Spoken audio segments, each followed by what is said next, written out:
All right. Hello, everybody. Welcome to, I believe it is our fourth webinar, but this time we have a very special guest, Kyle Christensen from Empath MSP. So we did a poll. We asked you guys from our community what topics you wanted us to cover, and the most requested option was pricing, profitability, and positioning. And we thought who better to bring to this call than Kyle himself. A lot of the MSPs in our community are on the smaller side, so I'm sure the information that Kyle will present will be pretty valuable to you guys. And even if you're on the bigger side, I think there will definitely be some thoughts to take away from this for your own use. So without further ado, Kyle, feel free to jump right into it. Yeah, no, we'll run with this. And I have a lot of little giveaways that I'm going to give people here today because when it comes to go to market, it comes to scalability, it comes to growing your MSP, you're not going to learn it all in an hour. And honestly, you're not going to learn it all by hearing us talk. You're going to learn a lot about it through failure. And Michael, you could probably relate with me on building any business. It's not about getting the recipe right. It's about failing fast so you can iterate, listen to the market, and adapt your product or service product to what people actually give a shit about. Yeah, that's precisely correct. I think it's kind of like what I'm constantly telling Vlad and the rest of the team is like we need to iterate super fast in order to get the product market fit we want as soon as possible. Yep. And the one thing, and what's interesting about the MSP channel, for those of you that don't know me, I used to own an MSP. We were out of San Diego, and we were one of the very few in the mid 2010s that was a hyperscaler. So what that means in finance terms is we grew 40% year over year, multiple years in a row. In brass tacks, we started at around 2 million when I took over as CEO, and when I left, we were 20 million. And we probably only did that in about 3-ish years. So think about that. We went from 4 or 5 employees all the way up to 100 plus employees in a matter of minutes, is what it felt like. And yeah, exactly, Frank.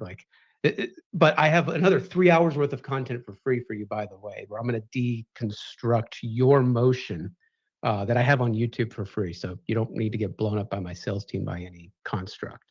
However, go to market and product market fit are an interesting conversation and really where we're going to start today. Because the one thing that happens with MSPs is we build based off of what our community suggests that we should build. And in a lot of cases, that's extremely wrong. Because an MSP in New Hampshire isn't going to have the same market as an MSP in Miami. You're going to have different clientele. You're going to have a different levels of needs and budgets and constraints. And just by saying, what should my price be or what should my stack be, only goes so far. Because at the end of the day, if I build something that no one wants to buy, all I'm doing is stroking my ego. That's it. And as an MSP, I can tell you right now, we love to stroke our own egos. And the hard truth is the only way you are going to build something that someone wants to buy is to small, MVP, minimally viable product and build it as fast as you can. And here is where MSPs leave money on the table. We constantly build something not only that no one wants to buy, that is extremely difficult to manage. You'll add all these endpoints, all these tools, all of these security requirements, and you have 2 employees. And then you get pissed off. Why did you guys not all check the box in the EDR? Why did you not do all those firewall policies? I freaking told you to do that. Your largest constraint in the early days is your time. And I get it. In the world of AI and automation, those things are going to get simpler. You're going to be able to scale more with less. However, you as an entrepreneur can only learn so fast. Your time is invested into learning, and you can't outmature your own ability to manage. So, what this turns into is very much a conversation of, well, Kyle, if what you're saying is I'm building something no one wants to buy, how do I know what they want to buy? Now, Vlad, you can probably relate with this being in marketing. There's always the conversation about knowing your market. And so many people, they forget that the phrase marketing is market, M-A-R-K-E-T, ing, I-N-G. And I know that sounds stupid, and it sounds like I'm talking to you guys like you're a toddler. However, that means that I need to know my market and my appeal to a market. Why does someone want to engage with a market? Now, market is just a fancy word. Vlad, what when you hear the word market, what do you think? That's a good question. The out. How would I phrase it correctly? The perception you have of an audience and how to present or persuade them into something that you are trying to build. So how you pursue them and how you want to build towards them. So you're right, but you might be one step ahead of the rest of us. And I think, Brenda, you actually are pretty close to here because demographics is one way we like to explain markets. But all we're saying, and Vlad, you already said the word, it's the audience. Who is in the big pool, the options of things that, of people that could potentially have people that would buy our shit? So for example, for a lot of us MSPs, it's our geography. I built my MSP in San Diego. When we started in the early days, my entire market was the city of San Diego. Now, when you think about that, you then can, that's easy data to deconstruct. And let me show you. I'm going to share my screen. I don't know if it's going to let me. So let me go ahead and share screen. Yeah, Chrome allow this because I want to show you guys how easy this process is. Let me go to, where is this? Right here. If you ever want to know what your market for possible MSP customers is, you can very simply go and Google. So if I go small businesses in San Diego census data, this is actual data that the government collects on small businesses. And this is very US biased. So I don't know what the demographics are the countries that are here, but in the US, I can look this up with actual data. So I can click onto any of these websites, and I'm sure GPT or Claude will instantly pull this data, but I'm going to show you guys the hard way. You can actually look at what the demographics of your market are. Now, that's not the right data. Might be census.gov right here. So if I go, oh, what did I put? Small business. And some of this will be a couple years old, but you guys get the gist. I can look at 2015. I can download Excel sheets and actually see the number of businesses that are in my market. If I open this, which it's not going to pop up on here, it's going to tell me probably in some range, and I know this just because I've lived in this market for so long, there's going to be something like 90,000 small businesses in the city of California or San Diego. Now, why this is important is it tells me the opportunity. Now, I don't know how to unshare my screen here. Where's the button? Share, disable screen sharing. Understanding 90,000 is important. So if I think if there's 90,000 small businesses in my market, that tells me one thing. I can grow a super large MSP without going to a separate city. The problem is 90,000 businesses, that's a lot. There's something that I have to do to cut the signal to noise ratio, because if I just was to go, oh, they're all possible MSP prospects, they're all willing to buy MSP contracts. Let's go back to my statement about don't be too mature. How many of those businesses of the 90,000, am I just too small to handle? Doing the exercise of taking a market and chunking it down is identifying, closer to your word, Brenda, demographics. It's looking for an ideal client profile, an avatar, something that explains who in that market is someone that I would like to do business with.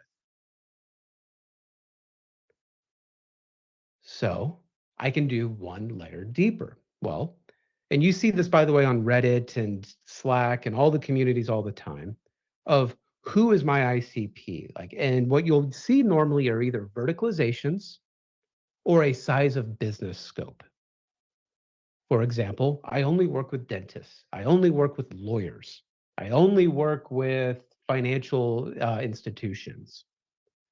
That then allows me to go, if they're in San Diego, if they're a financial institution, how many of those are there? And I did this exercise for a group out in Vegas where all they do was dental. And we did this exercise with GPT, actually. We said, how many dental offices are in this city? And it came back with 9,000. 9,000 prospects in the city of Vegas that I could potentially build a service product for, which sounds like a lot. So then you ask the question, do I need to narrow the scope? Now, a lot of you guys might be thinking, Kyle, this seems like a lot of work. Shouldn't I just go out there and sell shit? And yes, you should. So I'm going to eat my own medicine there. However, what you don't want to do is overwhelm yourself by just going door to door, walking into every business and saying, hey, do you want to buy MSP from me? Because in your early days, we already talked about it. Your number one constraint is time. I can't be wasting time chasing people that would never buy my MSP agreement to begin with. Either they're too big, they're too cheap, or they're too small. So you narrow it down again. How many dental offices in Las Vegas of the 9,000 that are totally licensed have more than 5 employees? That number goes from 9,000 down to like 1,800. So we went from 90,000 to 9,000 to 1,800. So when you go into your mode in the early days of finding your first customers, now I'm just focused on 1,900, not 90,000. And what this does for you is it allows you to talk like your market talks, talk like your customer profiles talk. If I'm walking into a dental office, because I'm going to focus on 1,900 of them, I'm going to walk in there saying, I am a dental specific MSP, and you should trust me because all I do is dental. It's a little bit more attractive. And if you look at the highest growing MSPs or the fastest growing MSPs in the MSP channel, typically there's some level of verticalization. And it's because you can talk like your customers. You can talk like your prospects. You can now go, Kyle, where do I find these 1,900 people? Well, that's not hard. So I could go to, again, I'm going to do this stupid simple. I could share my screen.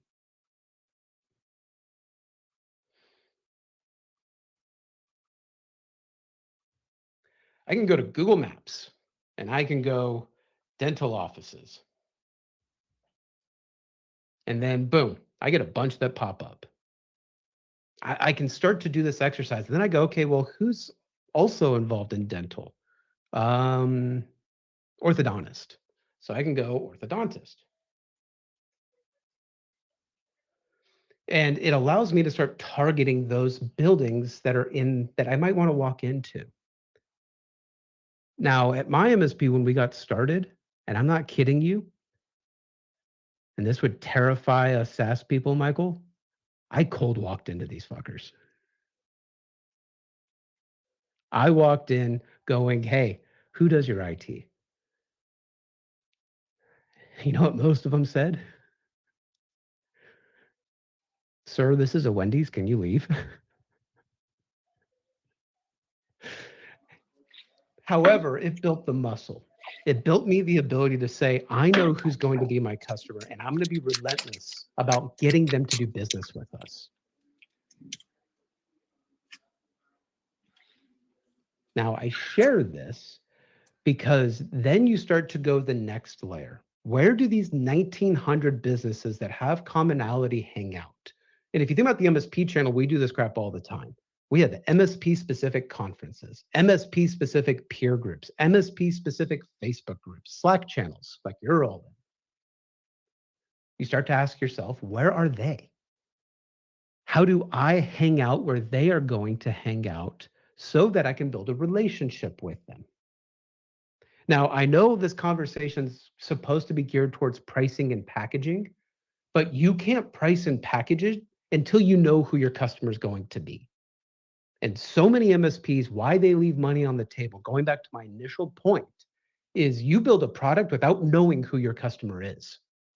So I can't understand their budget. I can't understand their pain points. I can't understand anything because I can't even pick up the phone and say, hey, can I buy you lunch and ask you questions about the pain points that you have in running a dental office? Vis-a-vis, you're bullshitting your prospects. You're saying, buy shit from me because I'm the best IT company. Well, great. I can go show you 40 other MSPs in your city that say the exact same thing. Michael, I'm going to put you on the spot a little bit because we were talking about go-to-market a little bit, and we mentioned the word MVP and product market fit. Maybe let's define that a little bit, because I think that goes into this next conversation of when I've identified my profile, what do I do next?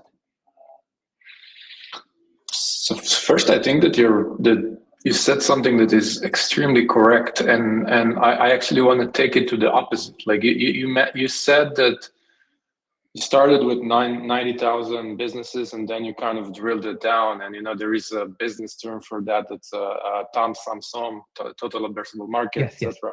So it's addressable market. I think that the opposite of what you said, not doing it, is devastating for your business, because what's going to happen? You're going to have a lot of time spent on either leads and prospects that are not a good fit for you because they're geographically too far, or they're too big, or they're too small, or they can't pay you, etc.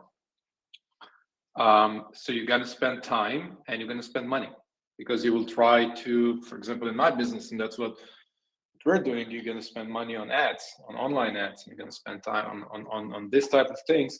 And like, I think that time is even more valuable than money, because if you have cash constraint, you're just not going to do ads, right? But time, it's something that you have, and it's not free, right? Your time costs money. So if you're doing stuff that are not promoting your business, you're basically moving backwards.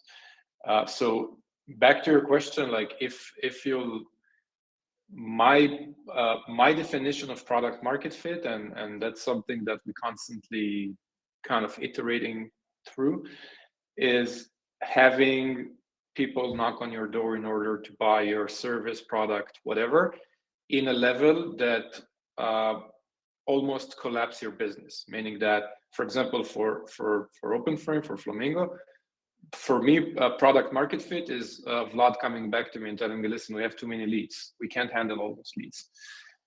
And that's for me the definition, and sounds like your previous MSP, that's exactly what you guys had, right? Like you had small amount of people growing 40-60% a year. By the way, exponential growth considered to be at least 50% a year. So you were almost like, it was exponential growth by all matters. And for me, that's kind of a product market fit. So for an MSP, it's a bunch, like you mentioned it before, you have to be a verticalized MSP. So it's all of the dental offices in San Diego knocking on your door and trying to get your services, and you don't have the capacity to serve them. That's for me the definition of product market fit. Yeah, I think you can summarize it as, it is very easy to sell. That is what it will feel like, because people instantly understand it. They understand the problem you're solving. It's at a price point that makes them go, that is worth the value of the pain being solved. And you can train a very junior salesperson to sell it, and you don't need to invest a lot of time or money into getting someone from identified to customer, because you've built your MSP service to just, hey, this is what we do, this is how we do it, and here's what we will give back to you. Like, this is what it will feel like for you, Mr. Customer. And they go, cool, done, I will take that. Now, I will say, and this is just a big asterisk, you do not have to verticalize. There are ways to do this that are more general to your geography. There are MSPs that do it very well, However, they become more of a, I think the word I would use or the phrase would be like a community enabler, or you become someone that is central in the community. So if you're in a small town, right, you're in all the chambers groups, you're participating in local politics, you are really ingraining yourself in, we're an oil town. And because we're in an oil town, we have to really focus on anyone that touches oil refineries, the construction guys, the accountants, the tax guys. And we have to really focus on the just I don't know what the word I'm looking for here is, but you just need to be central to how we make that community grow. So you'll have internships to have the kids in school, or that they're working to become part of this oil manufacturing. By the way, I use this oil example because I know an MSP in a very small town in Alberta, Canada, and they did exactly this. And they have like something like 95 employees in this really small town, and they're a $22 million MSP. And they are in a town with probably less, I don't know what the population is, but it's small. So whenever I hear this, oh, I'm in a small town, I can't grow, I can't find customers, it's bullshit. You're just not trying. And you made an interesting point in there, Michael, about investment. Sometimes your investment is your time and obsession in growing your business, not just the raw dollar. And what that can look like is it's 4 o'clock, I'm tired, I've worked tickets all day, and there's a chambers event down the street at 6 o'clock. I get my ass there. I meet people. I remember their names. I add them on LinkedIn. I get their cell phone numbers. I text message them on their birthdays. I'm doing everything I can to be pivotal in that community. And I treat everybody the same. I don't care if you won't be a prospect. And Mike, one of the things that we did at my MSP that really was successful is all of these communities, chamber events and BNI groups and entrepreneurial groups. We never saw people in those groups as our possible customer. We saw them as a partner to help us find our customers. Because you go to these groups, and I see it all the time, and this might be valuable to some of you, is, oh, Kyle, I go there, and all it is wealth managers and bankers and real estate people.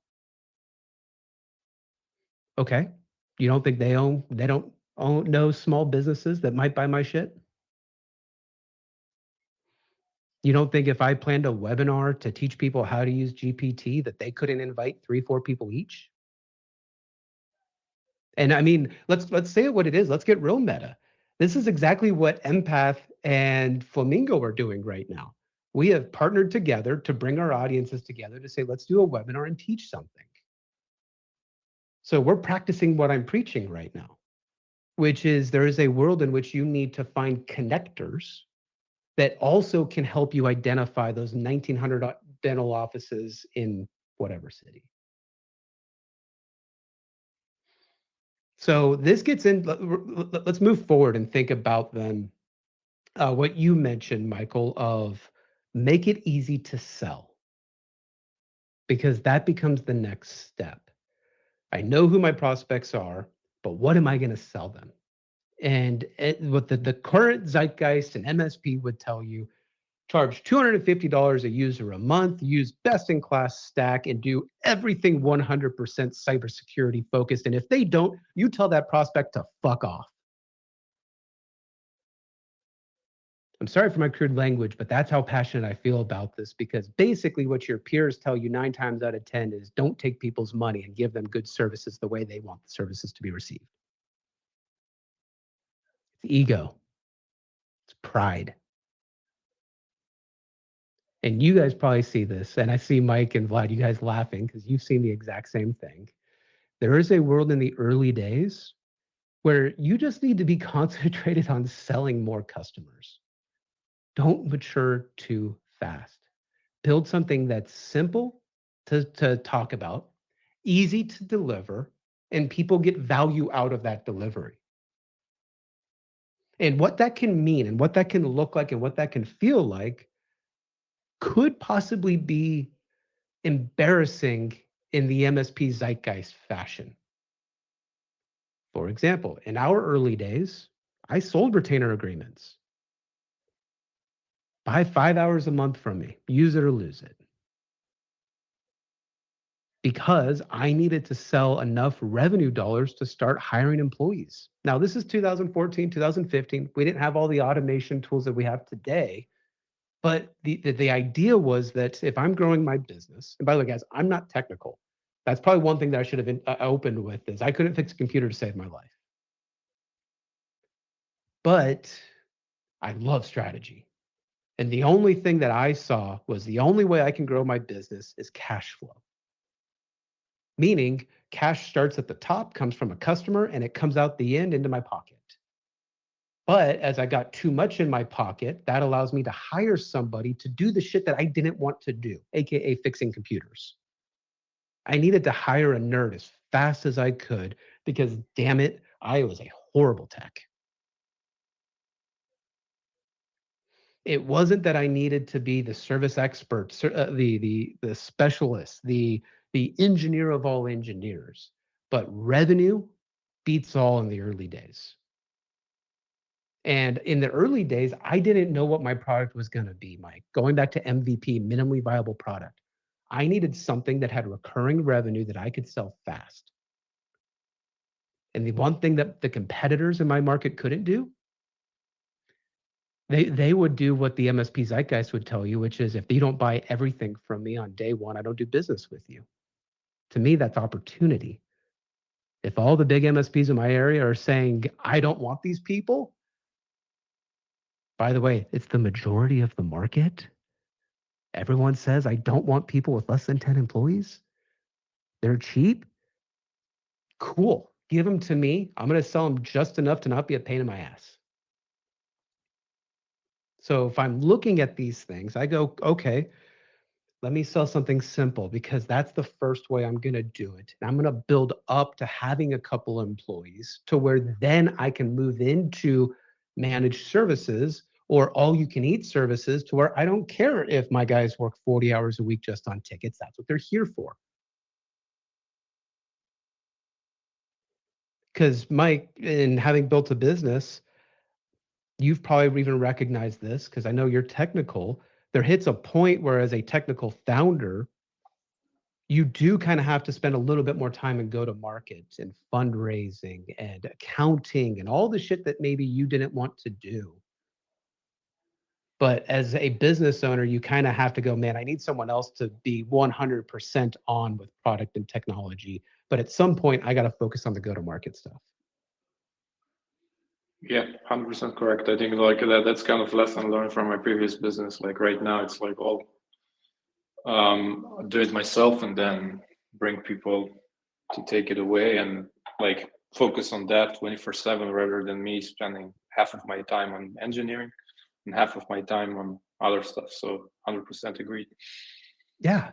And we all make this mistake, by the way. So for the people that are in this room, we're coming from a place of humility here because when you hyper focus on the tickets and the technology, you don't focus sometimes on the experience of your customers or refining that product to sell more of it. Oh man, I spent 8 hours on tickets today. I'm not going to that next event to find my next prospect. Oh man, I've been just so busy today. I'm not going to pick up the phone and call that one customer that sent me an email that sounded like they wanted to cancel, but it didn't really sound like it. So I'm just going to put my head in the dirt like an ostrich and just act like it didn't happen until the day I get an email that says I'm going to cancel you. So there's almost an engineered ignorance that happens because I get enough customers to pay my wage. So when we pull through this, you have to have kind of a vision with the end in mind. That's where I'm trying to skate by just because we have some smaller MSPs here. But you have to have some goal to work towards. And that goal could be simple. It could be, I don't want to be doing tickets anymore. It could be, I want to be pay myself $250K a year after taxes. The goal could be eventually, like my MSP, it could be, I want to get to a place where I don't have to touch the business at all. I've got a hired CEO. We're growing 35 to 40% year over year. We churn anywhere between 1.5% and 2%. So our net revenue retention is very high. And we call it a day. Now, that gets a little too 201, maybe 301 level course. but the goal stays the same. So if I think about this, and this is something I urge all of you to spend some time doing, and I'm going to send a 3-part YouTube series that I built just to help you guys answer this question. I have an Excel sheet that actually helps you figure out this math problem. Where is my next window share? Here. You need to be able to unpack. By the way, if I didn't mention it, I do a benefits charity. It's a conference that's virtual called Rejection Con. I urge all of you to register for it because even if you can't attend, you can watch all the content for free. We have something like 15 speakers over 3 days, and it's all of your employees can join. I'll drop the link in chat. And all the proceeds that if you did decide to pay for your ticket, chat's not working for me for some reason. And maybe we'll send Vlad in a follow-up email after this. I don't know if you can see him. No? I don't, unfortunately. But yeah, we'll try to do it later. So chat's shit the bed at this point, but we'll keep running with it. It's just rejectioncon.com. But we'd love to have you guys. It's free. Just attend. We've raised over 70 grand already for charity. It goes to World Tech Fund, which basically gives technology to kids in impoverished areas. So they teach them how to build rockets or robots or computers. It's kind of a cool charity because a lot of those employees end up being future MSP employees. So going back to having a goal in mind, let's say that you want to pay yourself 250K salary is your goal. Well, if my goal is salary based, I have to recognize that I can't sell $250,000 in hours. I don't have enough hours in the year. So if I was to unpack my hourly rate at 250K, that's roughly about, I think, $140 an hour, $150 an hour. So that means my revenue would have to be somewhere north of almost $1 million and not have a single employee. So you start to do this math problem of, okay, I got to get to a range. So let's say that says that I need to have 1.25 million in revenue.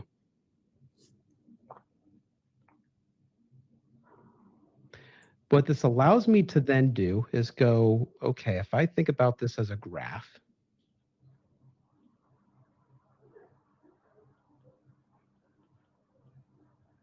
I need to then understand, well, how long is that going to take me to get there? By the way, I don't know, Vlad, how much time do we have? Is this a 30-minute webinar, an hour webinar? We have an hour. So you got time. Cool. I realized that going, wait a minute, my calendar says 30 minutes. I don't pay attention. If I think of this construct down here, this is time. At some point, I need to set a goal for myself. When am I going to hit 1.25 million in revenue so I can make 250K in salary? Well, let's say I'm going to do this by year 2. I need to then understand what year 1 looks like.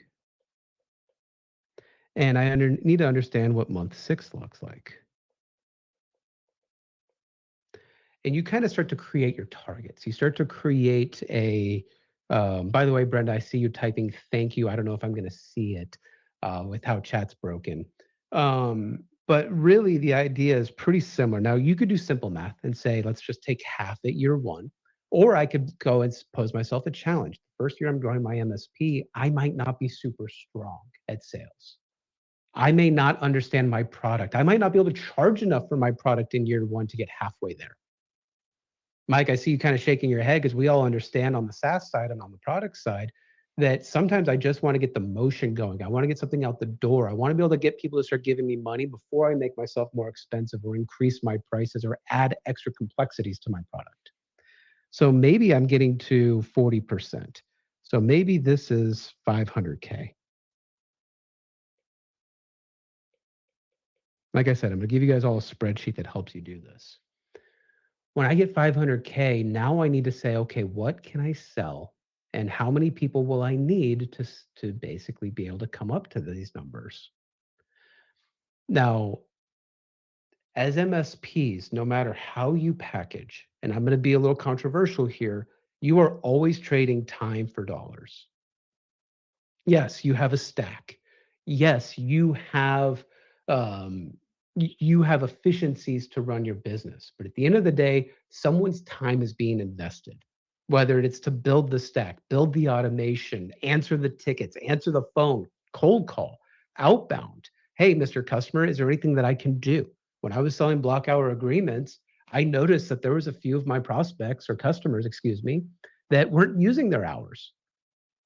I'd sell them 5 hours a month and they wouldn't call me, which is great until the second month hits and you start to have that little voice in the back of your head that goes, hey, they're probably going to cancel.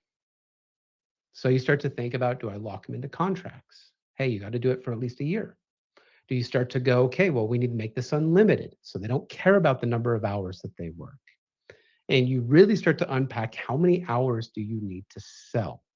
How many number of users do I need to bring on board? It gets complicated. And what I'm trying to prove a point here is in year one, this is more math than you have time. But measuring revenue is simple. So just worry about getting to that number, selling what you can. And when you sold 10, 15, 20 different deals, then you look backwards and go, where should I have charged more money? And I said, there's a lot of details I want to go into today, but we don't have enough time in the hour. And like I said, that YouTube series I'm going to send you, I actually break all of that down. I think what's Kyle, one thing, like a terminology to add to what you just said, I think it's repetitive sales motion, right? Repetitive sales motion. That's what kind of the goal of this process, this thought process is. Yep. Well, you learn how to sell. You learn your own insecurities. You learn what is hard to explain. And if it's hard to explain it, then I probably need to simplify it. Because if I can't understand it, my non-technical prospect is not going to understand it. And I need to speak their language, not my language. By the way, this is also why verticalization helps, because now you can go even one step forward or further, excuse me, into how you explain things. Because I can say, hey, Mr. Dentist, how many operatories do you have? You have 5 operatories. Fantastic. So you probably have 7 employees? Great. Yeah, I knew that because we do dental all the time. Do you use EagleSoft or do you use Henry Schein or do you, right? You start to use these vernaculars. And as you speak their language more, you're building trust more. And the more they trust you, hint, hint, the more money they're willing to pay you because their bullshit radar goes down.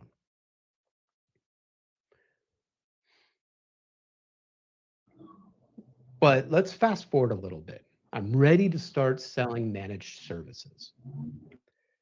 And I'm going to go to a whiteboard and I need you guys, this is normally where I would say, hey, in chat, start asking questions because I might under-explain or over-explain some things. So I like this to be a little bit more collaborative. Let me go back to the... Yeah.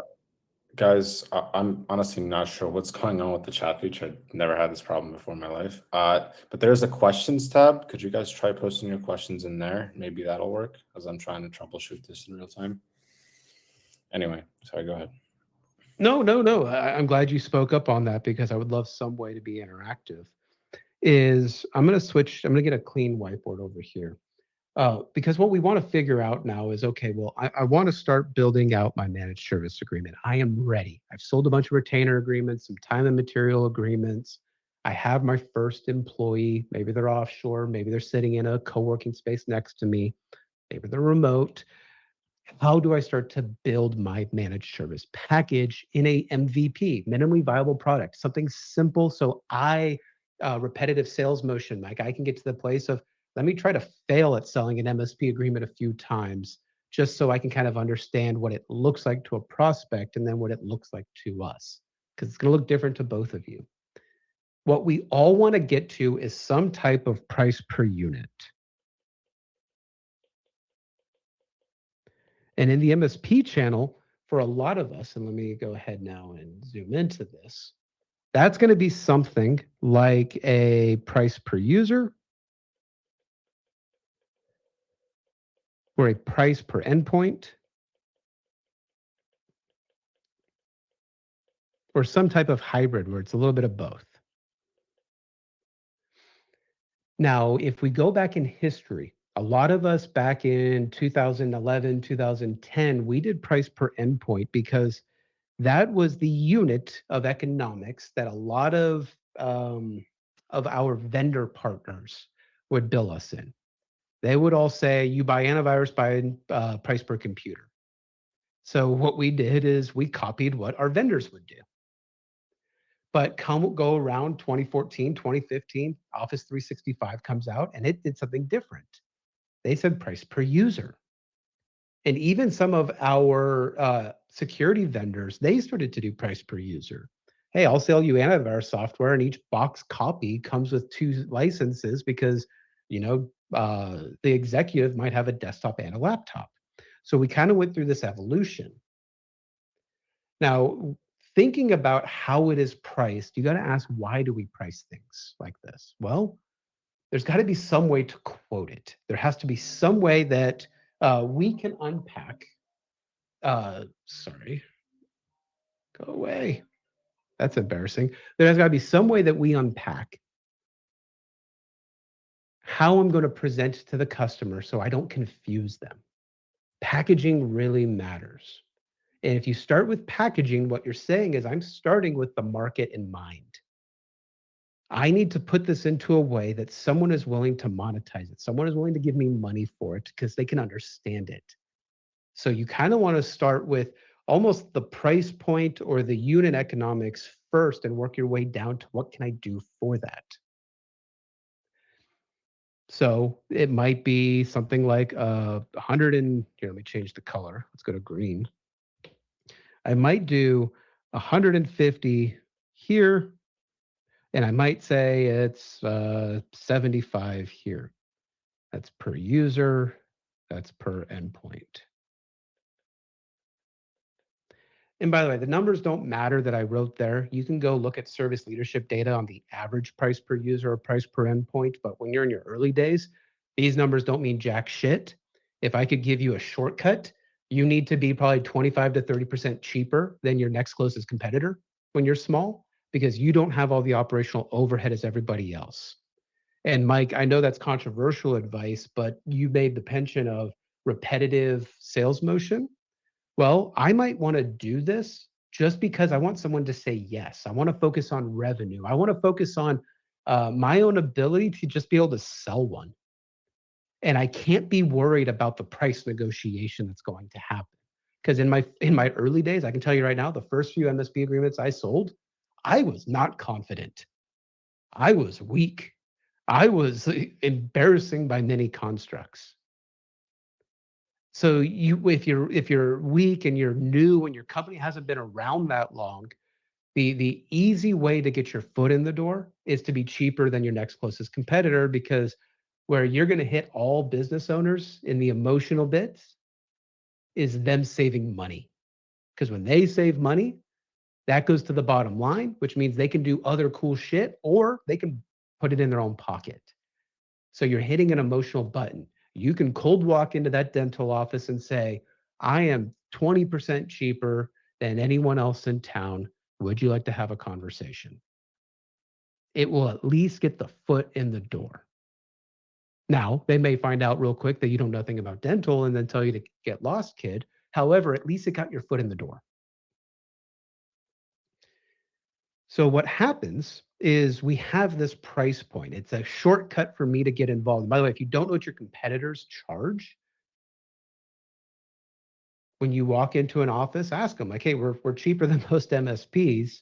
And you usually can somehow get the customer, the prospect in your perspective to tell you what they're paying the other MSP. Sometimes you can literally message their employees on LinkedIn. I've never done that. Because their employees have loose lips. They'll tell you all day long, oh yeah, we charge 150 a user. So what happens is, let's just run with this. Let's say that we're going to charge 150 per user. By the way, top tip, I like per user because per user is less nerdy. Every executive knows how many employees they have. No executives know how many computers they have. I'll be quite honest, as a guy that owned an MSP, if you ask me how many computers Empath owns today, I could not tell you how many computers my own company has today. Then you ask the stupid server question, how many servers do you have? And they're like, what the fuck is a server? Oh, that loud thing in the closet or that cloud thing? I don't know. And then you find out they had 14 VMs in Azure, or they had 12 VMs on the local server. They don't know. So don't ask them a question that makes them feel stupid. But Kyle, I can ask him to do a discovery and I can go count everything. Well, you got to earn a lot of trust for them to be able to hike up their skirt and say, hey, go at it, go figure it out, go look. So what you want to do is get to a place to where they understand you and you can just talk human to human of, hey, we're 30% less per user. How many employees do you have? We have 4 employees. Great, it's $500. I can do the math in my head. I can qualify them fast. And if they go, ooh, that's over our budget. Well, now I've learned to ask the budget conversation. But let's say you get past all of that and they go, cool, $150 a user a month is fine. What we have to figure out, if that is our target price for our target portfolio, that wasn't even a word. That is our target price. What can I do for that? And by the way, this is where OpenMSP and Flamingo are kind of cool because you guys are trying to help some of this problem right here. Is in this big pie graph, traditionally,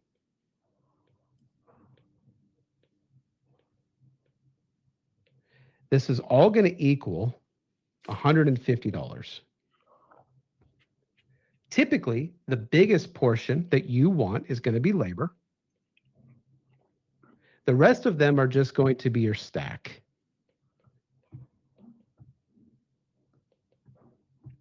Because I have to use all these doohickeys in order to deliver the service.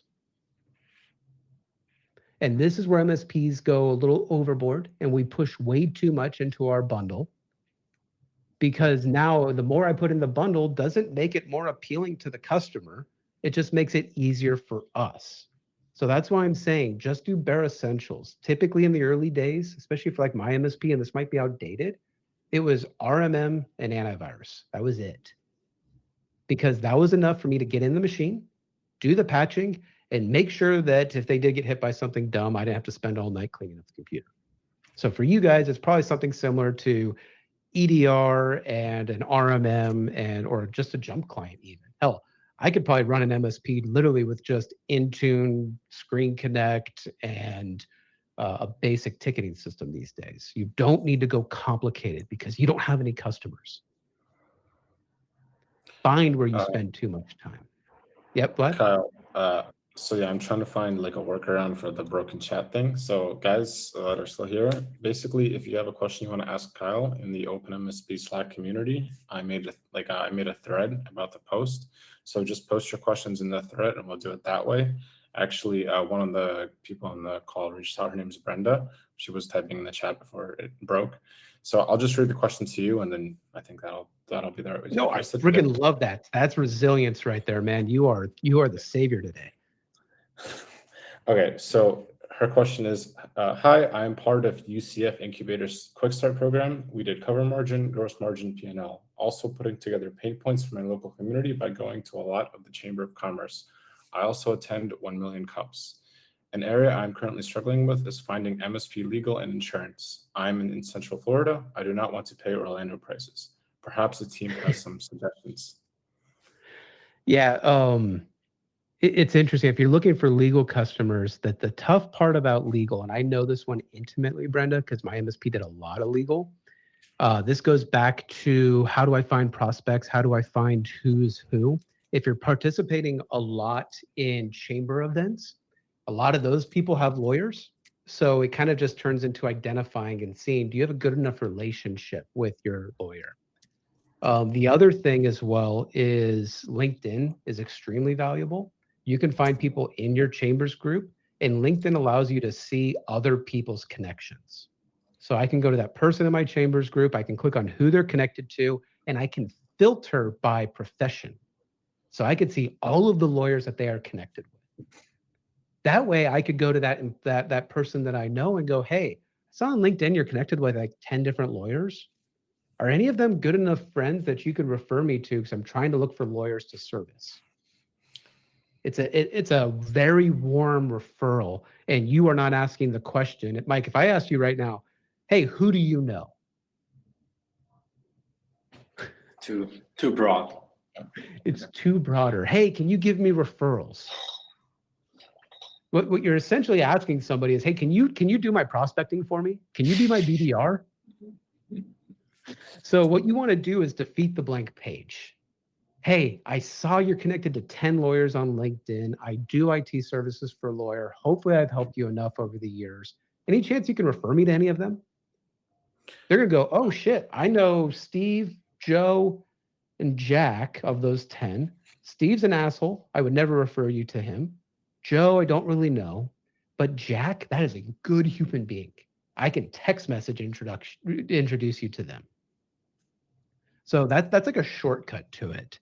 If you want what I did, it's expensive. To Michael, your earlier point of spending money, you want to join the local legal groups, ALA, for example, the Association of Legal Associates or Administrators. That's where I'm not meeting the partners. However, I'm meeting their team, the team that has the technology problems. So what you want to really look for is, are there groups like that? So hopefully I got her question at least somewhat answered. So she just followed up. She said, this is not exactly the direction I was trying to go, and I'm looking to have a lawyer protect me in my documents, not looking for them to be a client. Oh, gotcha. Sorry. That's where the game of telephone goes. But hey, we got to come over a cool referral conversation regardless, a cool little go-to-market package. When it comes to your agreements, I'm going to give you non-legal advice. I am not a lawyer. Do not listen to anything I'm about to say. Asterisk, disclaimer, etc. When I ran my MSP in the earlier days, I literally, I didn't think about legal documents. This is the tough thing to admit. I sold so many managed service agreements without a master service agreement. Because going into the repetitive sales motion, I learned through the school of hard knocks. I had someone that I thought was on a 1-year contract. I didn't have the right legal paperwork, and they were able to cancel without any teeth. I had one person where they got hit with ransomware, and I had to give them a large refund. So I'm not saying do it that way because it was painful. However, not legal advice. There are good MSP lawyers out there. Monjor's a good one. Bradley Gross is a good one, where they have a lot of templates that you can purchase and just literally copy paste, and it'll be enough to protect you. That you don't need to go too custom in the early days because you don't have much risk.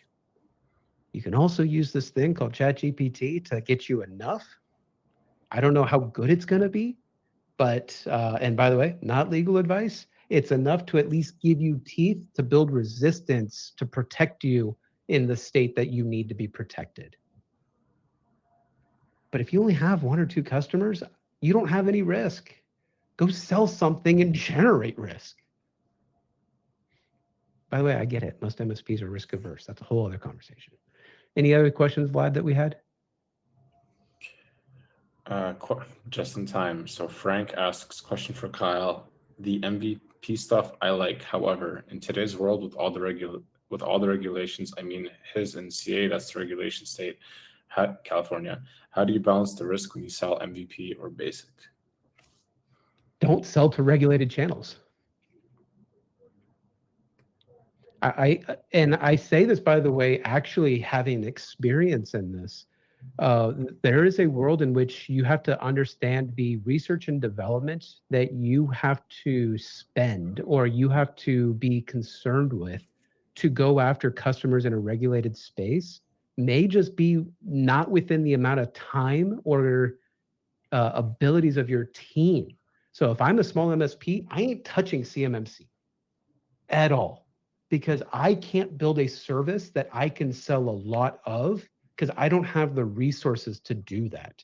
I mean, unless you, Frank, have a big pile of money to go hire a bunch of employees on day one so that you can go sell it and be protected everywhere, yeah, I would say stay away from it. Go after the unregulated spaces. Go after the dental offices, because HIPAA, until that new law passes, it's basically unregulated. It's very simple to protect yourself with a BAA. Or go after like CPAs. Go after the construction guys that don't touch any type of aerospace or ITAR type compliance. Yes, you are 100% correct. There are things you have to protect yourself from in this day and age. However, you need to know your own limits.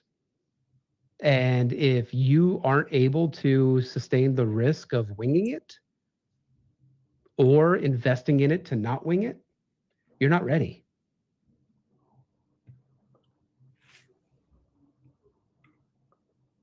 It's not as lucrative. You won't make as much money, but the early days, that's not the game.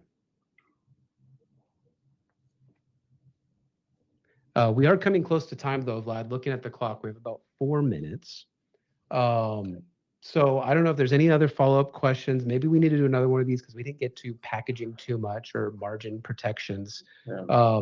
A lot of those will be in that YouTube series that I'll give you the link, Vlad, so you can message to everybody. Yep. I have an Excel sheet too that'll help with a lot of that. Hopefully this was valuable though, guys. Yeah, and I do apologize for the shit with the chat that, everything just threw it my way, but I'm trying to make it work the way that I can. So that's what happens when you do things live. Yeah, shit breaks. Well, we find out later that the screen share wasn't working and people were just watching me write without seeing the writing. If you want to get a hold of me, easiest place is LinkedIn. IN/KyleCHX is my LinkedIn profile, KYLECHX. You message me there, connect with me. Be happy to answer any questions or go deeper into any of those questions. Free to book time with me and hash things out.